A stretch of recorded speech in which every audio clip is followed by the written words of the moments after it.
हाय. आता आपण बघूया एनजे क्लायंट डेस्क म्हणजे एनजे क्लायंट डेस्कमध्ये लॉगिन कसं करायचं. ओके. एनजे क्लायंट डेस्कमध्ये लॉगिन कसं करायचं हे आहे. Googleमध्ये गेल्यानंतर एनजे वेल्थ टाकायचं. आपल्या 2 साईट आहेत. एक एनजे वेल्थची इन्व्हेस्टमेंट करण्यासाठी आहे आणि दुसरी आहे ती इन्व्हेस्टमेंट बघण्यासाठी.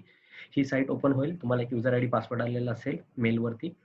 ते आहे एनजे वेल्थ तिथे लॉगिन करू शकता आपण. आपण आता बघूया एनजे क्लायंट डेस्क म्हणजे आपण फक्त इन्व्हेस्टमेंट जी केलेली आहे त्याचा व्ह्यू बघायचा आहे. सो इथे आपण क्लिक करूया. त्या साईटवरती गेल्यानंतर click here to NJ client desk.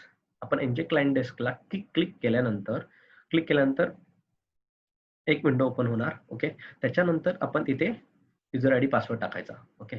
त्याच्यामध्ये आपण आता युजर आयडी टाकूया. जो आपल्या मेलवरती आला असेल तो. हा माझा युजर आयडी पासवर्ड आहे. तुम्ही युजर आयडी पासवर्ड इथे टाकायचा. ओके. त्याच्यानंतर जो आपल्याला पासवर्ड आलेला आहे तो आपण इथे टाकायचा आणि जे सिक्युरिटी क्वेश्चन खाली विचारलं असेल सिक्युरिटी आपल्याला टाईप करायची.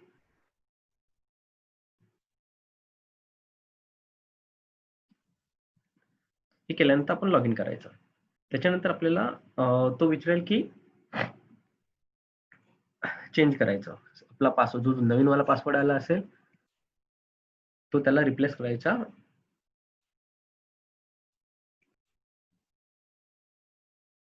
ओके.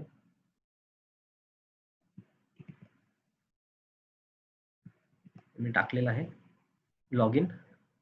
आता तो मला विचारेल की तुमचा पासवर्ड चेंज करायचा. सो आपल्याकडे ओल्ड पासवर्ड आहे तो आपण इथं पुट करायचा.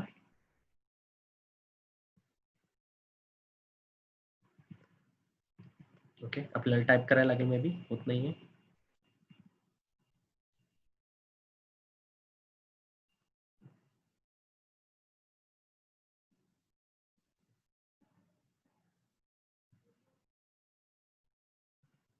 त्याच्यानंतर आपला जो आपल्याला सोपा पासवर्ड असेल तो टाईप करायचा. कॅपिटल लेटर ठेवायचं त्याच्यामध्ये आणि नंबर्स अल्फाबेट्स वगैरे ठेवायचे. परत एकदा तोच टाकायचा. हे केल्यानंतर आपण चेंज पासवर्ड करायचा. ओके. Something wrong.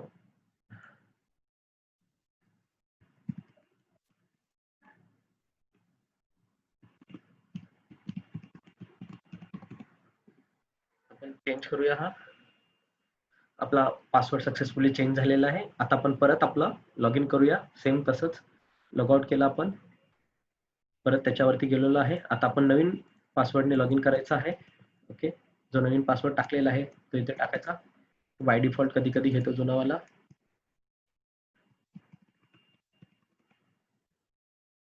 आणि तुम्ही तिथे ऑटो सेव्ह किंवा गुगल क्रोम मध्ये तुम्ही सेव्ह पण करू शकता. सो त्याचा काही इश्यू नाही. म्हणजे ऑटोमॅटिक पासवर्ड सेव्ह झाला की तुम्हाला सारखा पासवर्ड टाकायची गरज आहे. ओके. आता आपण बघूया. हे झालं ओपन आपलं एनजेचं client desk. Okay. Client desk ह्याच्यामध्ये आपण सगळी इन्व्हेस्टमेंट बघू शकतो की माझी इन्व्हेस्टमेंट काय काय आहे म्हणजे कुठे कुठे इन्व्हेस्टमेंट केलेली आहे. हे आहे त्याचं फ्रंट पेज. ओके. हे माझं नाव म्हणजे ज्याचं आहे अकाउंट त्याचं नाव. ओके. इथं होम मध्ये गेलात तुम्ही तर होम मध्ये तुमचे जे फायनान्शियल नीड्स जे काय आपण आहेत टाकायचे किंवा आपण तुम्ही कॅल्क्युलेट करू शकता की मला किती पैसे अमाऊंट जमवायचे किती आहेत माझी कितीची SIP आहे मला कितीची करायची आहे. आपले एक्झाम्पल थोडी रिटायरमेंट प्लॅन वगैरे आपण ऍडिशनली हे दिलेले आहेत. ओके. तर मेन पॉईंट वरती जाऊया. हे हे कन्सल्टेट आहे म्हणजे ह्याच्यामध्ये आपल्याला जर FDs मॅच्युरिटी रिपोर्ट्स वगैरे प्रॉफिट लॉस स्टेटमेंट इकडे दिसेल. ते इतकं काही इम्पॉर्टंट नाही. नंतर आहे एक ऍडमिन पेज. ओके. हे इम्पॉर्टंट आहे. ऍडमिन पेज मध्ये तुम्ही काय करू शकता ह्याच्यामध्ये ऍडमिन पेज मध्ये गेल्यानंतर तुम्हाला जर पासवर्ड चेंज करायचा आहे तर तुम्ही इथे पासवर्ड चेंज करू शकता. परत आपण तुम्हाला सजेशन द्यायचं आहे काही सजेशन करू शकता. पोर्टफोलिओ बघू शकता तुमचा काय काय काय म्हणजे कुठे कुठे आहे रिव्ह्यू करू शकता. सेमच आहे मोस्टली इकडे पण. आणि मेन इम्पॉर्टंट ऍडमिन पेज मध्ये फक्त पासवर्ड चेंज आणि दुसरं आहे सॉफ्ट क्वेरी पोस्टिंग. म्हणजे सॉफ्ट क्वेरी पोस्टिंग मध्ये काय आहे जर आपल्याला इन्कम टॅक्स साठी टॅक्स स्टेटमेंट टाकायची पाहिजे असेल त्यावेळेस आपण सॉफ्ट क्वेरी पोस्टिंग करणं. मग त्याच्यावरती क्लिक केल्यानंतर आपण एक क्वेरी जनरेट होते. ही आहे. हे आपण नाव सिलेक्ट करायचं. मला ELSS चं स्टेटमेंट पाहिजे आहे. ओके. तर लाईव्ह फोलिओ ELSS स्टेटमेंट मला करंट इयरचं पाहिजे आहे. जर माझ्या टॅक्स साठी करंट इयरचं पाहिजे असेल ऑफिसमध्ये यायचं तर करंट इयर सिलेक्ट करायचं. अप्लाय करायचं. अप्लाय केल्यानंतर तिथे आपल्याला फंड विचार. सो माझा एक पण टॅक्स सेव्हिंगचा फंड नाही तो मला एक पण दाखवत नाही. तर मी ते अनटिक केलं तर मला तो बाकीचे माझे फंड दाखवेल. तर जो मला पाहिजे असेल ते फंड मी सिलेक्ट करणार आणि त्याचं मी स्टेटमेंट मागवू शकतो. स्टेटमेंट तुम्हाला 2 ते 3 दिवसामध्ये जनरेट होऊन अकाउंट म्हणजे जनरेट होणार. ओके. जनरेट झाल्यानंतर हे सेव्ह केल्यानंतर हे आपलं एक तिकीट जनरेट होतं. ओके. हे आहे मी करंट इयरचं केलेलं आहे. तसं तुम्ही प्रिव्हियस इयर्स किंवा जेव्हा एस-आय-पी चालू झाले तेव्हापासूनचं तुम्ही करू शकता. ओके. हे झालं सॉफ्ट क्वेरी आणि त्याच्यानंतर 2 दिवसानंतर आपण स्टेटमेंट डाउन आता मार्केट सॅटर्डे संडे बंद असतं त्यामुळे आपल्याला काही दिसणार नाही इथे. सो आपण याच्यावर डाउनलोड क्लायंट स्टेटमेंटमध्ये. डाउनलोड क्लायंट स्टेटमेंटमध्ये इथे तुम्हाला तुमचे जे फंड्स आहेत ते दिसतील. म्हणजे 2 दिवसानंतर तुमचे स्टेटमेंट आलेले दिसते. इथे क्लिक करायचं आणि ओके केल्यानंतर ते डायरेक्ट तुमच्या मेलवरती जाईल किंवा तुम्ही ते डाउनलोड पण करू शकता. ओके. सो त्याच्यामध्ये आपल्या ह्या पोर्टलमध्ये जे क्लायंट डेस्क आहे म्हणजे जे व्ह्यू पोर्टल आहे त्याच्यामध्ये इम्पॉर्टंट फक्त पासवर्ड चेंज आणि दुसरं आहे सॉफ्ट क्वेरी रिक्वेस्टिंग. म्हणजे आपल्याला स्टेटमेंट बँक म्हणजे इन्कम टॅक्ससाठी द्यायला लागतं किंवा आपली जी फाईल रिटर्न करतो त्यावेळेस लागतं. त्यावेळेससाठी हे इम्पॉर्टंट आहे. दुसरं आता मेन इम्पॉर्टंट पार्ट आहे. ह्याच्यामध्ये एवढे टॅब आहेत mutual fund, direct equities, fixed deposit. आपण एक-एक बघूया. इन्शुरन्स, पी-एम-एस, मास, इवेल. सो आपल्याला ह्याच्यामध्ये आपण फक्त 2च यूज करतो. म्युच्युअल फंड आणि डायरेक्ट इक्विटी. ओके. तर डायरेक्ट इक्विटी पण आपण यूज नाही करत. काही-काही ज्यांचं म्हणजे इन्व्हेस्टमेंट आहे त्याच्यात म्हणजे स्वतःनी शेअर्स घेतले असेल तर ते बघू शकता. पण दुसरं आहे म्युच्युअल फंड. म्युच्युअल फंडवरती क्लिक केल्यानंतर हे सगळं तुम्हाला दिसेल. तर त्याच्यामध्ये आपल्याला काय बघायचंय व्हॅल्युएशन रुपये. फर्स्ट म्युच्युअल फंडमध्ये गेल्यानंतर ड्रॅग करून इथे व्हॅल्युएशन रिपोर्टवरती क्लिक करायचं. जसं व्हॅल्युएशन रिपोर्टवरती क्लिक केल्यानंतर आपल्याला ठराविक म्हणजे डेपमध्ये इन्व्हेस्टमेंट किती आहे, इक्विटीमध्ये इन्व्हेस्टमेंट किती आहे, आपला एक तुमचं हे सिलेक्ट करायचं आणि सिलेक्ट ऑल करायचं आणि अप्लाय करायचं. ओके. हे अप्लाय केल्यानंतर आपल्याला सगळं एक अशी स्क्रीन ओपन होईल. ओके. की आपण कधी-कधीपासून इन्व्हेस्टमेंट केलेली आहे. सो आपला एक पोर्टफोलिओ जनरेट आणि हे पोर्टफोलिओची दिसेल. ओके.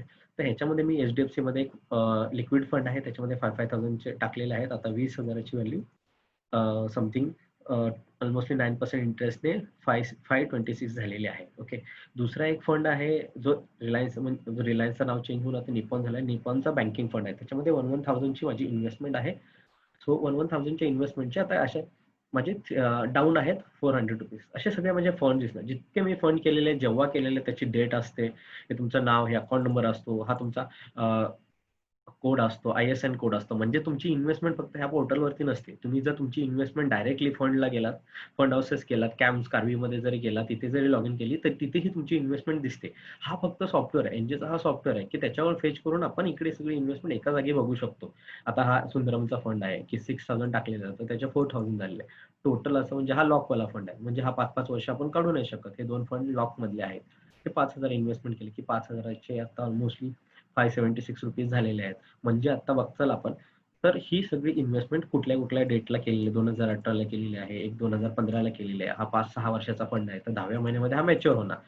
तसं तुम्ही तो बघू शकता किंवा हा सुंदरमचा आहे. तुम्ही डायरेक्ट सुंदरमच्या साइटवरती गेला. तुमचा हा अकाउंट नंबर जो आहे, तो जरी टाकला किंवा फोलिओ नंबर जरी तिकडे टाकला, तुम्ही इथे जाऊन फोलिओ नंबर सिलेक्ट करू शकता, की जेणेकरून तुम्हाला काही प्रॉब्लेम येणार नाही. इथे आपण व्ह्यू केल्यानंतर इथं फोलिओ नंबर सिलेक्ट करायचा आहे. ओके. फोलिओ नंबर सिलेक्ट केल्यानंतर हा आहे तुमचा अकाउंट नंबर. जसा आपला बँकेत अकाउंट नंबर असतो, तसा एक फंडचा अकाउंट नंबर असतो. हा एच-डी-एफ-सीचा फोलिओ नंबर आहे. इकडे फोलिओ नंबर बोलतात.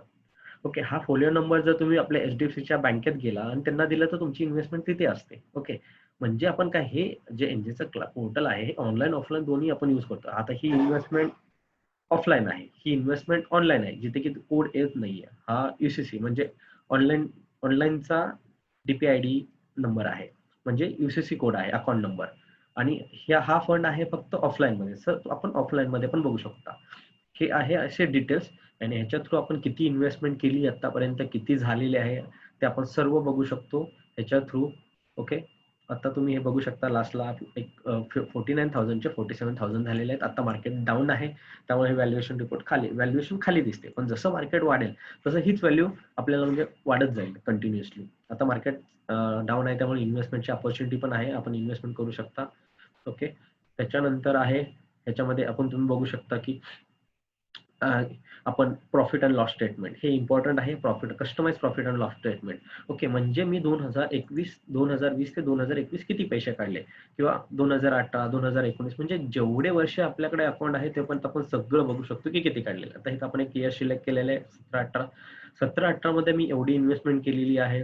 कधी इन्व्हेस्टमेंट केली, डेट आहे आणि काढलेलीची पण डेट असते इकडे, की कधी तुम्ही रिडम्पशन केलेली आहे. हे बघा, ही रिडम्पशनची डेट आहे, म्हणजे परचेस डेट, सेल डेट, हे सगळं एकदम ॲक्युरेट सॉफ्टवेअर आहे.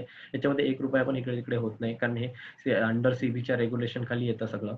आणि जे इथं म्हणजे इकडे तुमच्या जे एस-बी-आयच्या म्हणजे इन्व्हेस्टमेंट केल्यानंतर आपली इन्व्हेस्टमेंट फक्त एस-बी-आयमध्ये नसते. ते आपली ऑनलाईनला सी-डी-एस-एलला जे काय असतात ते अकाउंटमध्ये क्रेडिटेड असतात. त्यामुळे आपण जे इन्व्हेस्टमेंट विकल्यानंतर किंवा बाय केल्यानंतर सी-डी-एस-एलचे एस-एम-एस येतात. ओके. हे आहे, म्हणजे ह्या वर्षात मी 42,000चे प्रॉफिट आलं होतं मला. हे सगळं दिसतं, प्रॉफिट अँड लॉस. हे आपण ह्याच्यामध्ये बघू शकतो. ओके. आणि डायरेक्ट इक्विटीमध्ये काही नाही, म्हणजे काय-काय आपल्याकडे शेअर्स आहेत ते आपण बघू शकता. डायरेक्ट इक्विटीमध्ये आपण क्लिक केल्यानंतर बघूया, सबमिट करायचं. आता हे माझ्याकडे 2 कंपनीज आहेत जे बाय केलेले आहेत आणि त्याची व्हॅल्युएशन आता लॉसमध्ये आहे. एक 36,000 सॉरी 36 क्वांटिटी आहेत. कॅनरा बँकचे मी 300ला घेतलेले आहेत. आता त्याची व्हॅल्यू 107 आहे. हे लॉसमध्ये आहे, हे आपण जास्त काही करत नाही. आता म्हणजे तुम्ही बघचाल, जर आपण इन्व्हेस्टमेंट 41,000 ची व्हॅल्यू आज माझी 22,000 झालेली आहे. पण ॲज कंपेअर्ड टू माझं म्युच्युअल फंड, माझी व्हॅल्युएशन खूप खूप कमी आहे. म्हणजे माझा इकडे लॉस अल्मोस्टली 50% आहे. जर म्युच्युअल फंडच्या तुम्ही बघचाल, म्युच्युअल फंडमध्ये जाऊन व्हॅल्युएशन रिपोर्ट आणि इथे क्लिक करून तुम्ही इक्विटी आणि सिलेक्ट केल्यानंतर जर तुम्ही बघचाल, तर माझा लॉस अल्मोस्टली कंपेअर्ड टू कमी आहे. ओके. म्हणजे मला फक्त अल्मोस्टली 1 मिनिट मला सिलेक्ट करू द्या. आता तुम्ही बघचाल, तर मोस्टली माझा लॉस 3 to 4% आहे फक्त.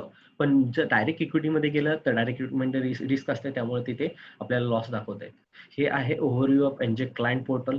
ओके. एनजे क्लायंट डेस्क तुम्ही बघू शकता. ह्याच्यामध्ये डायरेक्ट जाऊन तुम्ही चेक करू शकता. हे तुमचं अकाउंट आहे. तसं मी डायरेक्ट लॉग इन करून दाखवलं, तसं तुम्ही करू शकता. तुमचा युजर आयडी, पासवर्ड तुम्ही चेंज करू शकता.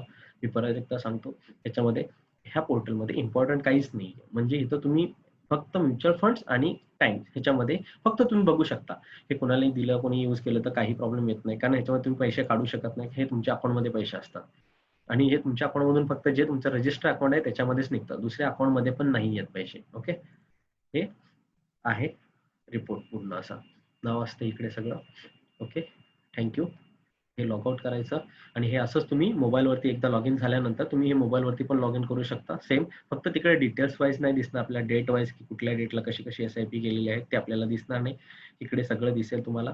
कशी-कशी कधी इन्व्हेस्टमेंट केले, डेट, टाईम, म्हणजे आपण इन्व्हेस्टमेंट केलं, अमाउंट किती झालेली आहे, आपली व्हॅल्युएशन काय आहे ते सगळं दिसेल. ओके. Thank you.